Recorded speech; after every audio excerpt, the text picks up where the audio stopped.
Centre-ville d'Antananarive, en plein jour, un automobiliste paye un policier pour pouvoir circuler. Une scène de corruption banale à Madagascar.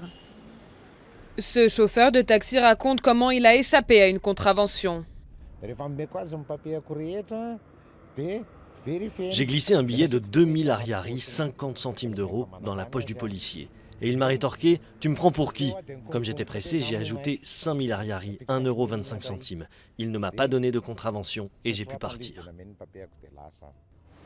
Accélérer une démarche administrative, réussir un examen ou remporter un appel d'offres, la corruption est partout et la justice n'y échappe pas. Le fils de Jacqueline a été arrêté pour consommation de drogue. Au tribunal, l'un des employés lui a proposé d'arranger ça.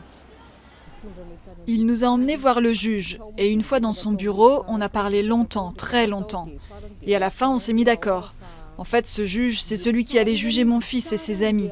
Il m'a dit « Je vous promets que je vais m'occuper de votre fils, mais avant ça, il faut que vous payiez. » Coût de la libération du fils de Jacqueline, 100 €. La Grande Ile figure régulièrement dans les classements des pays les plus corrompus au monde. Et pour Transparency International, le problème atteint les plus hauts niveaux de l'État.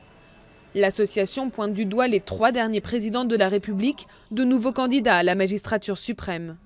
Les 3 candidats favoris au présidentiel ont été impliqués dans le trafic de bois de rose. Ça a commencé sur Avalman, ça s'est étendu sur Atuel, sous la transition, et ça a continué un temps sur Mapian, à peu près jusqu'en 2014.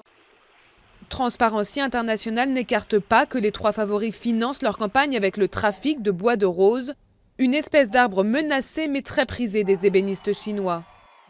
Tous les candidats auront 3 mois après la proclamation des résultats pour publier leur compte de campagne.